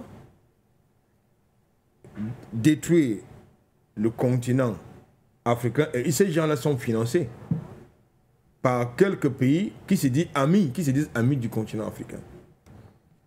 Et alors, si ces terroristes sont financés de l'extérieur, on comprend aisément, Madame Siké, pourquoi est-ce que désormais l'Afrique, pourquoi est-ce qu'ils disent que l'Afrique est leur avenir. L'Afrique est donc leur avenir parce que justement, ils vont utiliser des collabos, ils vont les financer, les armer pour détruire le continent africain. C'est pour ça qu'ils créent des fois des tensions partout sur le continent africain, ce qui a pour conséquence de plomber le développement et l'émergence des pays, des États africains, qui perdent dans ces conflits au moins 20 milliards de dollars par an, ce qui est un problème. Voilà donc la situation réelle pour ceux qui pensent que les relations internationales, la géopolitique, c'est le bisounours, ce n'est pas le bisounours, ce sont les intérêts. Merci une fois de plus à vous, Monsieur Haïti. Nous allons donc poursuivre avec le second thème de ce matin. Et d'ailleurs, le dernier, avant de retrouver une fois de plus nos téléspectateurs. Direction donc le Tchad. L'armée française qui a quitté le territoire et a rétrocédé sa dernière base aux soldats tchadiens. Du côté du Tchad également, ça bouge. C'est assez concret en tout cas, si on s'en tient à ce qu'on voit, selon les dernières informations. Alors, c'était... entre autres, hein, le dernier, si on peut dire comme ça, la dernière phase du côté du Tchad en ce qui concerne ce départ des soldats français. Et ça nous rappelle, puisqu'on parle de concret, de concrétisation, ça nous rappelle cette sortie du président Traoré qui disait: il faut dénoncer lorsqu'on veut réellement, on parle réellement d'indépendance des États africains, il ne sert à rien de faire des discours. Là, je paraphrase un peu le président Traoré. Il y a des points qu'il faut attaquer. Il faut dénoncer ces accords de défense. Il a même d'ailleurs dit, beaucoup ont je ne vais pas dire, ont flatté, si je peux m'exprimer ainsi, leur population, ou alors ont trompé leur population par un discours, mais il faut passer à l'acte. Monsieur Traoré, en gros, l'a exprimé avec ses propres mots. Et on voit du côté du Tchad, je crois qu'on a d'ailleurs salué le Tchad, on voit du côté du Tchad, cette armée finalement, après la sortie il y a plusieurs semaines, la dénonciation de ces accords de défense avec la France, concrétisation en tout cas, l'armée française qui quitte dans le territoire tchadien. Albert Anatole, ici une fois de plus avec vous, la dernière base a donc été rétrocédée aux soldats tchadiens. Vous savez, moi je vais adopter la posture des journalistes, mais aussi des journalistes engagés. D'accord.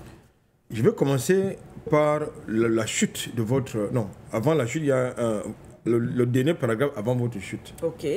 Et de ce paragraphe, avant la chute, votre chute va nous conduire en Côte d'Ivoire. D'accord. En Côte d'Ivoire, où il a été annoncé, comme par hasard, dans le discours de fin d'année du président Ouattara, oui, départ de l'armée française de la Côte d'Ivoire. Oui. En quelques semaines. Il s'agit de la communication. C'est juste de la communication. Parce que quand vous voyez le désengagement de l'armée française d'un territoire pour son territoire ou pour le redéploiement ailleurs, vous constatez qu'il y a la complexité au niveau de la logistique. C'est-à-dire au niveau, n'est-ce pas, des opérations logistiques. Parce que ce ne sont pas des pipettes, ce ne sont pas des stylos, c'est du matériel militaire. Oui. Et cela peut prendre au minimum un mois. Alors, du côté, ce qui me fait douter du départ de l'armée française... Du Tchad? Du côté de la Côte d'Ivoire. De la Côte d'Ivoire, d'accord. Je dis, je commence d'abord par votre paragraphe avant la chute. Ok. Ce qui me fait douter du départ effectif de l'armée française du côté de la Côte d'Ivoire, oui, c'est parce que justement il y a cette lourdeur au niveau des opérations logistiques. Et en plus, il y a une nuance qui a échappé à beaucoup de médias, y compris même à certains d'entre nous. Il est question de faire partir le matériel militaire, de réduire les effectifs. Il ne s'agit pas du départ total des troupes françaises et de l'armée française, il ne s'agit pas de ça. Donc, il est important de comprendre cette nuance. Il y a le matériel, c'est tellement parce que c'est très visible, qui part, qui va être redéployé du côté de la France. Il y a une partie des effectifs de l'armée qui vont partir, mais il y a au moins une centaine qui vont rester sur place. Ça veut donc dire que l'armée française passe en partie du côté de la Côte d'Ivoire. C'était la communication. Or, le principe pour nous, les panafricanistes, et ça devrait être la même chose pour les Ivoiriens, c'est quoi? C'est que zéro présence militaire étrangère sur le sol africain. Pas de matériel militaire, pas d'armée, pas de soldats, pas de militaires si vous voulez. Mais pourquoi est-ce que du côté de la Côte d'Ivoire, ça ne se passe différemment? Ça veut dire qu'il y a un agenda derrière. Et cet agenda a été clairement défini par le président burkinabé que vous avez tout à l'heure convoqué dans votre propos. Revenons au Tchad. Vous avez le personnel civil et vous avez le personnel militaire. Oui. Alors, dans la communication officielle, il nous est annoncé le départ de l'armée française. Mais où est passé le personnel civil? J'ai vu quelques convois se déployer du côté du port autonome de Douala, où il y avait... Au Cameroun, pour nos téléspectateurs. Oui, au Cameroun, nous sommes au Cameroun. J'ai vu quelques convois, je ne sais pas si c'est les convois de l'armée française, j'ai vu quelques convois se déployer de ce côté-là, en train de faire des opérations logistiques au niveau du port autonome de Douala, dans un bâtiment qui s'appelle, je crois, le Kalao, qui était chargé justement de transporter ce matériel-là. Alors, la question est la même que du côté de la Côte d'Ivoire. Est-ce tout ce personnel-là qui est parti, ou alors il y a une autre partie qui est restée du côté, n'est-ce pas, du Tchad? C'est important de le savoir. Parce que régulièrement, c'est eux qui nous donnent le nombre de leurs effectifs. Oui. Mais est-ce que les autorités ont le nombre exact de ces effectifs, des effectifs, n'est-ce pas, de ces armées étrangères? Mais il n'y a pas que l'armée française qui pose problème. Parce que si vous dégagez, vous demandez le départ de l'armée française, vous devez également demander le départ de l'armée américaine. Vous devez... Non, c'est important parce que c'est le même genre. Vous devez également demander le départ de l'armée de l'Union européenne. Je ne comprends pas, c'est une parenthèse, que dans le contexte de cette dynamique de départ des armées étrangères du sol africain, que j'apprenne que du côté du Niger, les autorités ont renoué des contacts avec le gouvernement italien pour le retour de l'armée italienne de ce côté-là. Moi, ça me pose un problème. Moi, ça me pose un sérieux problème. C'est d'autant pas seulement parce que c'est un gouvernement de l'extrême droite, mais parce que nous sommes dans une dynamique, ça dit zéro présence militaire étrangère sur le sol africain parce que la réciprocité est quasi impossible. Que se passe-t-il du côté du Niger, où nous avons demandé et obtenu le départ des armées étrangères, mais il y a une armée, l'armée d'un pays européen qui est en train de revenir. Pourquoi faire? Pourquoi faire? Donc je crois que les compatriotes qui sont au Niger vont certainement nous apporter un peu plus d'éclaircie sur cette préoccupation majeure pour nous. Revenons donc du côté du Tchad. Madame, des questions, nous avons eu droit à des images. Les images, c'est de la com. Pour communiquer différemment, par le bavardage, par les images, pas de discours. Il semble qu'après la rétrocession hier de la base sergent Adji Conseil du côté de N'Djamena, hier, il y aura ce jour, aujourd'hui, j'ai envie de dire, aujourd'hui, une cérémonie officielle de rétrocession de cette base. J'attends de voir si les confrères qui suivent cette actualité de ce côté-là vont nous dire si le départ de ces gens-là est effectif, y compris du personnel civil. Parce que parmi les civils, ils peuvent se cacher des militaires en civil. Parce que justement, c'est important de le dire. parmi les civils qui seront présentés, peuvent se cacher des militaires en civil. Comme c'est le cas du côté d'Aide Congo, vous avez des ingénieurs en TRI, mais qui sont présentés comme étant des civils. Nous pensons qu'il doit également avoir des éclaircissements. Moi, j'ai vu, vous aviez du côté du Tchad au minimum 500 hommes sur les 3 bases. Mais la logistique que moi j'ai vue, que mes yeux ont vu du côté, c'est déployé du côté du Cameroun, à moins qu'une partie soit, parce que je ne vois pas qu'il y a, le Tchad n'a pas une façade maritime, pour qu'on puisse penser qu'il y a un matériel qui est passé par d'autres ailleurs avant de se déployer. Pour le moment, l'information, c'est que la seule route ou voie, pour le moment, c'est le corridor N'Djamena, Douala. Donc, certainement, il y a eu des convois nocturnes, mais les convois que j'ai vus dans la journée, ça me paraît un peu bizarre. Pourquoi? C'était pas important? Les convois, c'était pas important. C'était pas important. Est-ce qu'il y a une autre partie, une partie du matériel qui est encore du côté de N'Djamena, ou alors c'est passé par voie aérienne? Dans tous les cas, le convoi que j'ai vu, ce n'était pas important. Il faut donc qu'on nous explique ce qui s'est passé. Et je pense que c'est une enquête que nous allons mener pour avoir, n'est-ce pas, des certitudes. Parce que notre problème, c'est qu'il ne faut pas qu'un convoi parte de N'Djamena et ça s'arrête quelque part en territoire camerounais, par exemple. Ce n'est pas exclu, parce que dans le contexte actuel, qui est un contexte d'année électorale, pour nous, c'est problématique, serait problématique, n'est-ce pas, que le matériel d'une armée étrangère se retrouve en territoire camerounais. Nous avons fait la promesse aux téléspectateurs d'assurer, n'est-ce pas, les veilles, pour justement savoir quelle c'est la destination finale de ces cargaisons, n'est-ce pas, d'armée française. Il faut donc qu'on revienne sur ce plateau, leur dire exactement ce qui s'est passé avec, n'est-ce pas, cette cargaison, ce convoi de l'armée française, partie de N'Djamena, entre autres, pour le port autonome de Douala.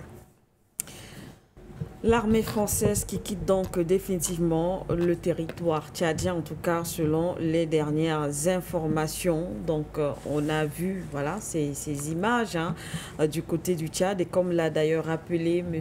Haïssi sur ce plateau, il y aura une cérémonie, il devrait y avoir une cérémonie officielle de rétrocession ce vendredi. On verra de toutes les façons, les enquêtes se poursuivent et comme vous l'avez dit, on mènera également nos propres enquêtes pour effectivement apporter plus d'éclaircissements à nos téléspectateurs sur la destination définitive de ce matériel. Alors on va aller au standard comme promis pour la seconde partie avant de revenir sur le plateau et sortir également définitivement de cette émission. On rappelle, vous pouvez nous avoir soit par appel direct ou encore WhatsApp via le plus 237 683 20 96 61 ou encore le plus 237 693 58 96 58 ou encore par Skype For You TV. Nous prenons donc un autre appelon. Allô? Allô, oui, bonjour, Madame Sike. Bonjour. Bonjour, Pla. Alhamdulillah. Quand on est content chez nous, on remercie Dieu. Et partout ailleurs, c'est comme ça d'ailleurs. Donc, nous, ce qui fait notre fierté, c'est votre vision avancée. Et de ce que vous venez de nous relater tout à l'heure, M. Albert Anatole là, ici. Et effectivement, avec le Tchad, on a quelques grincements, effectivement. Donc, c'est à eux de savoir s'ils veulent vraiment, réellement rejoindre l'AES, ils doivent vraiment se donner à fond. Parce qu'avec les Blancs là, vraiment, il n'y a pas de quoi faire de réserve. Il faut les booster hors de l'Afrique. Vraiment, et ça, il faut le mettre à votre compte. Vraiment, ça, c'est à votre actif. For You Media, félicitations. For You Media, félicitations. Merci pour tout ce que vous faites pour l'Afrique. Merci pour tout ce que vous faites pour l'Afrique. Merci, Albert Anatole ici. Soyez félicités. Vraiment, nous sommes fiers de vous. Vraiment, nous sommes fiers de vous. Les médias camerounais, vous avez fait la fierté de l'Afrique. Voilà des médias panafricains. Quand ce que vous avez fait du 26 juillet à ce jour, moi je commençais à vous suivre du 26 juillet à ce jour. Vraiment, je suis content de vous. Et continuez, que Dieu vous aide. Vraiment. Voyez-vous, pour les sociétés françaises qu'on est en train de booster de l'AES, ça, c'est normal, hein? C'est normal. Si vraiment, réellement, nous voulons être vraiment libres, il faut les booster. Comme vous avez eu à le dire, ils ne payent pas les impôts, ils ne font rien, ils ne font que de la subversion ici. C'est peut-être à travers eux-mêmes qu'on est en train de financer le terrorisme. Donc vraiment, c'est une bonne idée. Vous voyez, là, au Niger, la SNE, en son temps, l'ambassadeur français s'est targué de dire que c'est eux qui nous fournissent de l'eau. Avec notre fleuve, notre compagnie d'eau, et c'est lui qui se targue de dire que c'est eux qui nous fournissent à nous. Vous avez vu ça? Donc cela veut dire que s'ils voulaient, ils allaient nous assassiner tous, nous empoisonner. Donc vraiment, cela doit attirer l'attention de tous les Africains. Vraiment. Et moi, pour ne pas vraiment monopoliser la ligne, vraiment, je m'en vais. Vraiment, vous avez fait ce que vous avez à faire. Et continuez là-dessus. Vraiment, nous sommes fiers de vous. Vraiment, merci beaucoup pour tout ce que vous faites pour l'Afrique. Merci, vraiment, merci. Bonne journée. Bonne journée, merci. Ciao. Très très bonne journée à vous également, monsieur. Vous nous appeliez du Niger. Merci infiniment pour cet appel et contribution ce matin. On reste au standard. Allô? D'accord, je vais prendre le temps de me nommer. Je m'appelle Boulou Alphonse. Je suis plus connu sous le nom du général Kaya Magan Sissé. Ok. Je suis camerounais. Et je vais ici saluer la rigueur de M. Haïssi. Ça veut dire le doute que M. Haïssi a par rapport au départ de l'armée française du côté du Tchad. Témoigne vraiment du sérieux de l'analyse et de la profondeur ancrée de son panafricanisme. J'ai envie de le rappeler ici, parce qu'on a comme l'impression que c'est une mascarade. Parce que depuis des années, on nous a fait croire qu'il y avait une large base militaire française du côté du Tchad. Oui. Et lorsqu'on voit une fourgonnette et un citerne et un hystère sur un camion et nous faire croire que l'armée française est partie, il faut vraiment être naïf pour accepter ce genre d'images-là. Je pense que c'est beaucoup plus de la communication. C'est fait pour qu'on voie, pour qu'on se dise et qu'on accepte que véritablement, nous les avons vus partir, mais nous savons véritablement que rien n'a bougé, d'une certaine manière. C'est vraiment la mode, parce qu'aujourd'hui, je pense que l'armée française a compris qu'il faut servir aux Africains ce qu'ils veulent. Et ils ont identifié que les Africains veulent leur départ, et il faut donc leur montrer à partir de quelques images montées qu'ils sont véritablement en train de partir, et entre-temps continuer à mener des opérations officieuses. Donc franchement, il faut véritablement qu'on se méfie de ces images-là et qu'on aille à la source pour voir véritablement creuser nous-mêmes si véritablement ces gens sont partis. Et je pense que, je veux dire ici que le combat que nous menons est un combat sérieux. Et s'il y a des dirigeants qui essayent de jouer avec nos nerfs, c'est-à-dire pour parler comme un Camerounais, véritablement, il faut qu'ils fassent un rétropédalage, parce que ça ne nous arrange pas véritablement. Nous savons que du côté du Mali, du Burkina Faso et du Niger, lorsque on parlait du départ des forces étrangères, il y avait un projet. C'est-à-dire, c'était la création de l'AES et une bataille pour la souveraineté. Et c'était effectif, trop visible et concret. Mais lorsqu'on voit du côté du Tchad et on se pose la question, mais quel est le projet? Lorsque le président ivoirien dit qu'il faut que les militaires français partent, je me dis, mais quel est le projet? Est-ce que du côté du Tchad, l'objectif est de faire du Cameroun et peut-être du Nigeria et une partie, créer également une sorte d'AES? On ne voit pas cela. Véritablement, ça ne nous arrange pas. Il faut qu'on soit sérieux. Et moi, je sens vraiment ce sérieux-là dans le discours de M. Haïssi. C'est à applaudir et je pense qu'il faut véritablement que nous aussi commençons à arroser ce grain de doute-là au fond de nous, partout en Afrique, et qu'on mène véritablement ce combat de façon effective. Merci. Merci à vous, Monsieur Pouli. Merci d'avoir appelé. Vous êtes au Cameroun. Merci pour cette participation. Vous pensez qu'il faudrait quand même essayer de creuser encore en ce qui concerne ce départ des militaires français du Tchad.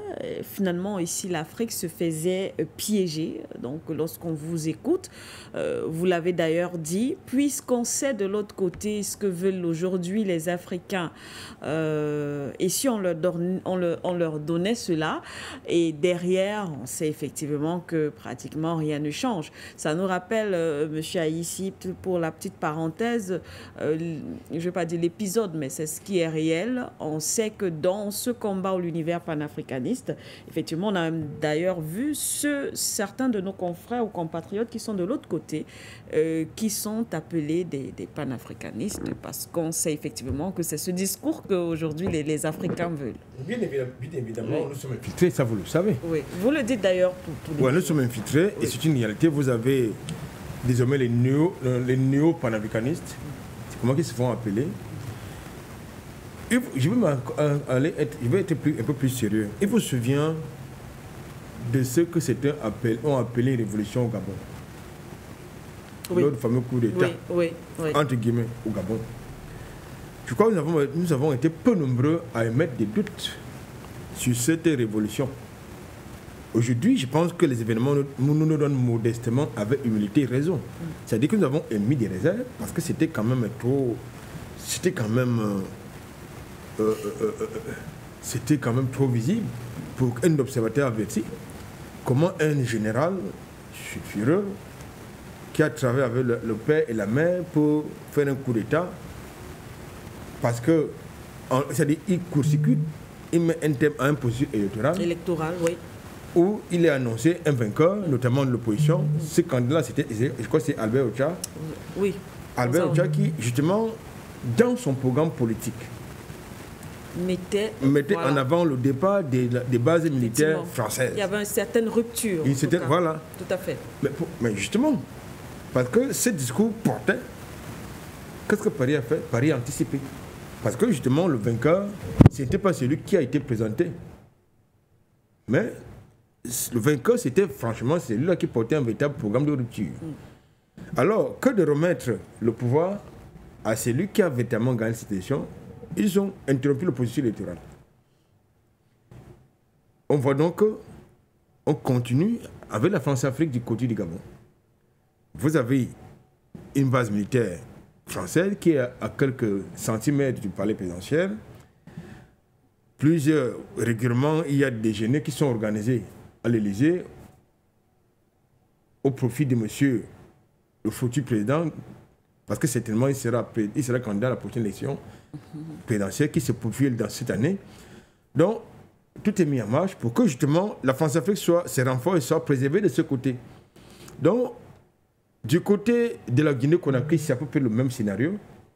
C'est-à-dire, lorsque Alpha Condé a commencé à comprendre que non, c'était plus... Il commençait à jouer... il a commencé à prendre conscience. Ouais. Il a commencé à prendre conscience à l'image, n'est-ce pas, de le marché et Ino Déby. Idriss Déby, Ino, autant pour moi. Eh bien, on a envoyé un lugubre personnel, notamment en la personne de Sarkozy, lui fait des propositions indécentes. Ça à quoi il a opposé, il faut non recevoir. 2 semaines après, je pense, il fait l'objet d'un coup d'État. Et c'est le qu'on place là, il est présenté comme un libérateur. Aujourd'hui, la réalité est tout autre. Donc, on va donc nous présenter comme ça des pseudo-panafricanistes, justement pour faire diversion, pour venir détruire la dynamique. Et heureusement, cette dynamique-là n'est pas structurée, parce que si c'était structuré, ils auraient utilisé les méthodes habituelles, les méthodes de corruption, des méthodes d'infiltration, puis c'est le cas. Donc, ce n'est pas malheureusement pour eux, il n'y a pas une structure qui peut comme ce n'est pas structuré, il y a personne qui peuvent contrôler. Oui. Ils nous fabriquent dans des pseudo-panafricanistes, c'est-à-dire des collabos. Donc, c'est la même situation qui se présente, c'est-à-dire qu'ils vont fabriquer des pseudo-révolutionnaires panafricanistes au sein de certains États. Et puis, raison pour laquelle il faut également faire très attention du côté de l'AS, ne pas accepter l'arrivée de n'importe qui au sein de cet espace-là. Parce que vaut mieux ne pas être nombreux et aller plus loin que d'être nombreux et que des dynamiques, n'est-ce pas, de déstabilisation ou d'infiltration. On l'a vu avec la création de l'Union africaine. La fameuse affaire du camp de Monrovia et la fameuse affaire du camp de Casablanca. Donc, ils ont dévoyé le projet initial pour créer toute autre chose qui était tout le contraire de ce que les véritables panafricanistes africains ont pensé. Nous devons donc être vigilants, Madame Siké. Et comme je l'ai dit tout à l'heure, nous sommes d'abord des journalistes. Sur cette tribune, nous reviendrons dire à nos téléspectateurs si c'est vrai l'armée française est partie, on leur dira. Oui. Si c'est vrai, il y a une partie qui est restée, eh bien, on leur dira également, comme c'est le cas du côté de la Côte d'Ivoire, où il y a eu un pseudo-départ de l'armée française qui n'est pas encore totalement parti. Merci pour ces explications une fois de plus, Albert Anatola. Ici, nous retournons au standard. Allô? Allô, bonjour. Allô, le monde panafricaniste, bonjour l'Afrique. Bonjour aux techniciens. Bonjour au panel. Et ici, Nakom Kofi depuis Accra, Ghana. Allô? Je voulais participer à l'émission. Ce que moi j'ai remarqué, c'est l'entrée par la petite porte de l'Amérique en Afrique. Nous sommes préoccupés par la France. Et voilà, déjà même avec la France, on a des problèmes parce qu'on ne peut pas prouver s'ils ont réellement quitté ou pas. Mais ce qu'on remarque, on a déjà l'armée américaine au Maroc, officieusement en Mauritanie. Voilà les deux griots ambigus du Sénégal qui acceptent un camp qui est financé à 45 milliards de dollars au centre de Dakar. Et ce serait des militaires américains qui seront là pour entraîner, disons déjà, un centre pour toute l'Afrique de l'Ouest. Ils viennent de signer un contrat avec le gouvernement béninois, il y a de cela quelques semaines, pour entraîner. Donc, regardez le cerceau qui se forme. Du Maroc, officieusement en Mauritanie, officiellement au Sénégal, officieusement en Sierra Leone, au Libéria, en Côte d'Ivoire. Au Ghana, ils sont ici depuis longtemps, depuis que Kofi Annan était à l'ONU et qu'il a transformé l'armée ghanéenne en armée onusienne. Le Ghana n'a plus d'armée. Maintenant, au Togo, lui veut rester au pouvoir. Alors, il accepte tout. Officieusement, ils sont là-bas. Au Bénin, ils viennent de signer un contrat. Officieusement, ils sont au Nigeria. Au Gabon. En Angola. Donc, nous devons vraiment faire attention et mettre notre focus sur l'impérialisme occidental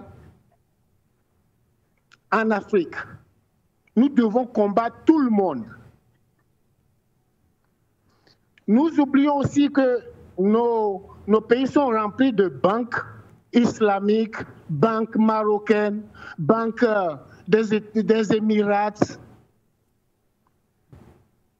Et nos États, puisque eux, ils n'acceptent pas l'usure, les usuriers. Donc, ils ont trouvé un autre moyen. C'est nos terres, c'est nos grands immeubles qu'ils acceptent engage pour nous prêter l'argent. Nous sommes là à tout vendre, l'Afrique. Nous vendions tout. Merci, le panel. Commençons à discuter de graves extorsions qui se passent derrière et qui nous affectent. Parce que là, les Arabes et les Européens sont là à prendre l'Afrique derrière le rideau. Nous devons faire attention. Merci à l'Afrique, merci à tout le monde, merci à For You Media pour tout ce que vous faites chaque jour pour l'Afrique. Que Dieu vous bénisse. Bonne journée. Bonne journée à vous également, monsieur. Merci beaucoup. Merci d'avoir appelé ce matin. Merci pour ce temps que vous avez passé avec nous. Nous prenons un autre téléspectateur derrière vous. Allô? Bonjour, Manuel. Bonjour. Bonjour à monsieur Basti. Je salue les panafricains. Vous bénisse.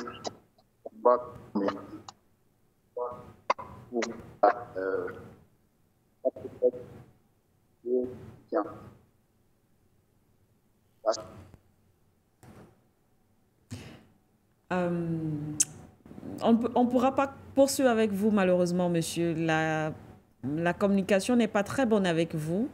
Toutes nos excuses. On espère que vous pourrez peut-être revenir. On a encore quelques minutes à passer au standard, donc raccrochez, peut-être déplacez-vous également. Et surtout, ne vous réécoutez pas à la maison. Cela peut créer également des interférences. On le rappelle, lorsque vous appelez, vous baissez le volume de votre poste téléviseur, votre poste récepteur, et vous contribuez tout simplement. Merci en tout cas, monsieur, d'avoir essayé. Nous espérons que nous allons vous retrouver. Nous allons prendre notre téléspectateur. Allô?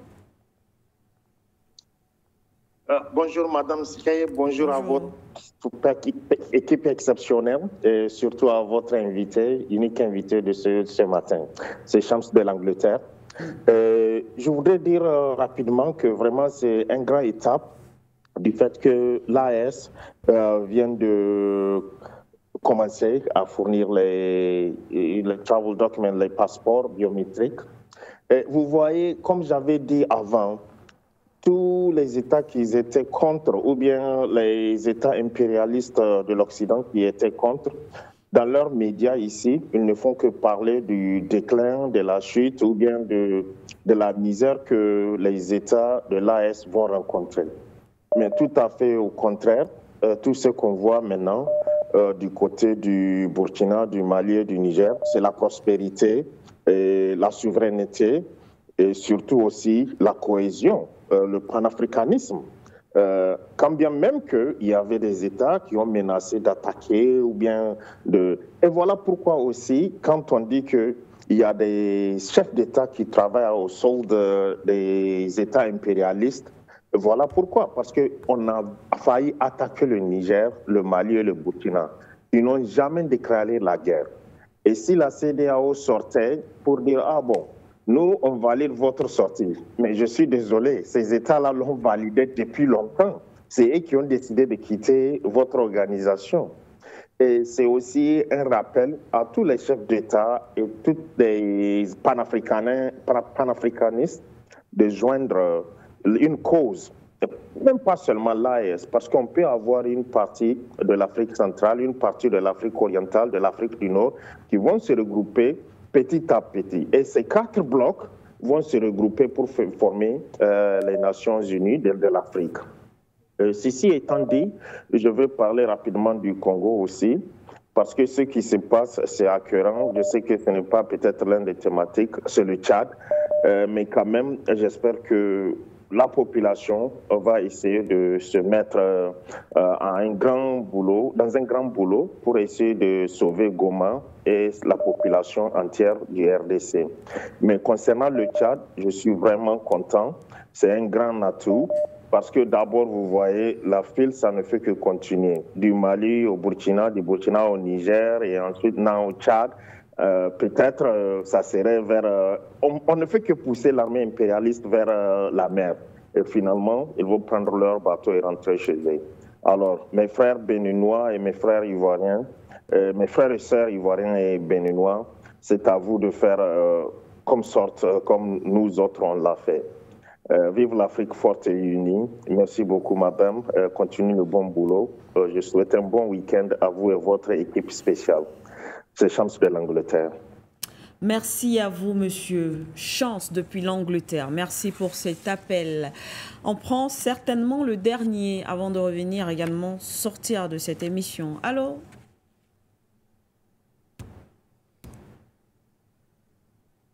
Allô, bonjour.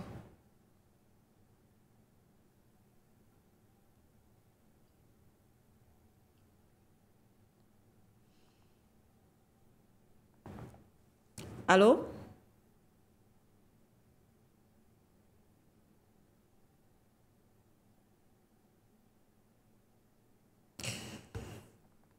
Est-ce que notre téléspectateur est là? Allô?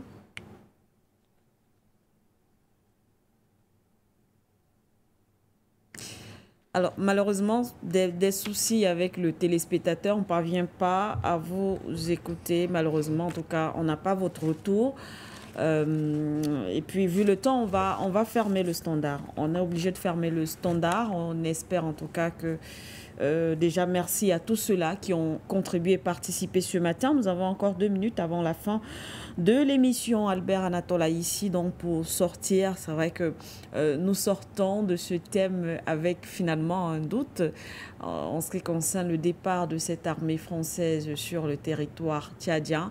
Mais en tout cas, officiellement, l'armée française a quitté le Tchad et a rétrocédé sa dernière base aux soldats tchadiens, maintenant aux autorités, au président Mahamat Déby, de rendre cela bien sûr effectif. Et on rappelle que lorsque le président Mahamat annonçait, lorsqu'il y a eu cette dénonciation déjà de cet accord, il y a eu cette déclaration sortie des autorités tchadiennes. Il ne s'agit pas, je paraphrase encore, mais c'était ça l'idée. Il ne s'agit pas de remplacer un maître par un autre parce que beaucoup étaient contents et pensaient effectivement que le Tchad le fait pour appeler peut-être une puissance telle que la Russie. Mais les autorités tchadiennes ont été claires, ce n'est pas forcément pour cela. Permettez-moi de réagir rapidement par rapport à l'appel du premier auditeur. Allez-y. Je voudrais lui dire clairement que ces inquiétudes sont parfaitement fondées. Vous savez que les Rothschild contrôlent différents segments, n'est-ce pas, des activités économiques, des secteurs financiers sur le continent africain. Et vous savez que les Rothschild, la famille Rothschild, c'est une grande famille qui est très influente, qui contrôle le maritime, le secteur maritime, la finance, l'assurance. Ils sont présents sur le continent africain. Si les Rothschild sont quelque part, les Américains, ils s'y trouvent. Et en plus, de manière claire, ils vous ont indiqué ils vous ont dit que si la Russie est quelque part, ils vont également y être. Oui. Vous avez donc, si la Russie est quelque part sur le continent africain, les Américains s'y trouvent. L'Ukraine s'y trouve. C'est pour ça que je demande à la masse critique africaine de ne pas accepter de s'opposer à l'ouverture des emprises diplomatiques ukrainiennes. Parce que ce ne sont pas des emprises diplomatiques, ce sont des officines. Ce sont des officines de déstabilisation. C'est-à-dire c'est le cheval de Troie. C'est le cheval de Troie de l'impérialisme occidental qui noue des projets justement de recolonisation du continent africain. Donc, si ceux qui nous dirigent actuellement ne peuvent pas comprendre ça, c'est le problème. Pourquoi est-ce que le Canada n'ouvre pas les ambassades, les emprises diplomatiques du côté de l'AS? Parce que là-bas, ce n'est pas possible. C'est pas possible. Ce n'est pas possible. Donc, ils sont en train d'ouvrir les emprises diplomatiques dans les autres États. Dans tous les cas, nous faisons notre travail au péril de nos vies. Ça, c'est important également de le préciser. Les Américains, ils sont présents partout sur le continent africain. Ils sont dans une stratégie d'encerclement stratégique. Ils ont des bases militaires partout. Ils ont les laboratoires biologiques partout. Ils ont la CIA qui est infiltrée, pas seulement à la peau blanche. Ils ont les agents à la peau noire, comme vous et moi. C'est-à-dire les collabos. C'est important de le préciser. Et ils se recoupent dans divers secteurs, n'est-ce pas, dans nos différents pays. Il y a les agents de la CIA à la magistrature, à l'armée, dans la société civile. Ils sont pleins. Dans les médias, ils sont pleins là-dedans. Donc, il nous appartient à nous de créer, ce que j'ai envie de dire, des dynamiques d'éveil citoyenne pour assurer la sécurité de nos États. Ça fonctionne comme ça. Oui.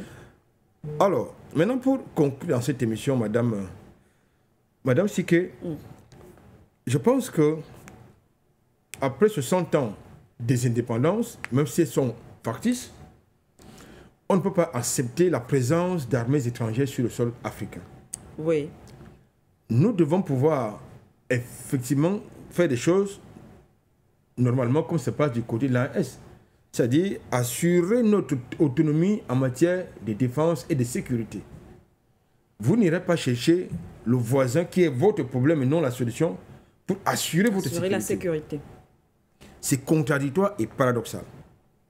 Et en plus, il ne le fait pas par hasard. C'est pas pour rien. Il y a une enveloppe, il y a une facture qui va présenter. C'est ça qui est la question. Il y a une facture qui va présenter. La preuve, c'est que dans le contexte des luttes asymétriques entre nos armées et justement ces groupes asymétriques, ces menaces asymétriques, j'ai pu vous dire que les terroristes sont plus renseignés que l'armée régulière. Qui leur fournit le renseignement? Du côté, par exemple, de la République démocratique du Congo, qui fournit le renseignement au M23? Ce sont les Américains. C'est des Français. C'est l'OTAN. C'est la CIA qui fournit les renseignements au M23. Il faut le dire clairement. Dans le contexte de la guerre contre Boko Haram, qui fournit les renseignements aux éléments de Boko Haram? Ce sont eux. Donc il faut faire très attention avec qui vous marchez. Il faut être clair, il faut être lucide, il ne faut pas être émotif. Donc nous pensons que, comme je l'ai dit, Madame Siké, nous avons deux problèmes. Le premier problème, c'est la conscientisation de la masse critique. Parce que je note de plus en plus qu'il y a beaucoup de jeunes qui passent le temps de la distraction, les jeux de hasard, les alcools, la drogue et consorts, le divertissement. Il faut conscientiser cette jeunesse-là. Il faut la conscientiser. Le deuxième problème que nous avons, c'est l'élite. C'est que nous pouvons appeler, si on peut appeler ça élite. Les élites. C'est-à-dire les élites politiques, les élites économiques. Oui. C'est notre problème parce que la plupart sont dans des réseaux qui n'ont rien à voir avec notre environnement, nos réalités. Et lorsque vous avez des gens qui ont plus de comptes à rendre à certains réseaux qu'à leur peuple, il y a un problème. Il va falloir faire un choix que très souvent, ils ne peuvent pas assumer, ils ne veulent pas faire au profit justement de leur peuple, au profit de leur patrie. La plupart de ces élites-là, si pour les appeler ici, ont deux passeports. C'est-à-dire qu'en réalité, ils n'assument même pas leur citoyenneté d'origine. Pourquoi est-ce qu'ils cherchent à avoir deux passeports? Parce qu'ils pensent qu'ils appartiennent à une autre patrie que celle originelle. Ce qui implique donc quoi? Ce qui implique un renouvellement générationnel de la classe politique. Un rajeunissement, n'est-ce pas, un rajeunissement de l'élite économique. Oui. Un rajeunissement de l'élite politique. Parce que nous avons au CA des jeunes, et c'est peut-être un. Mais nous avons celui qui porte véritablement le combat, c'est celui qui est le plus jeune. Parce qu'il a une idéologie, il a une vision, il a une doctrine à laquelle il croit. Oui. C'est-à-dire le sankarisme. Est-ce qu'il est possible que la plupart des Africains puissent justement s'imprégner de cette idée, de cette idéologie, le sankarisme?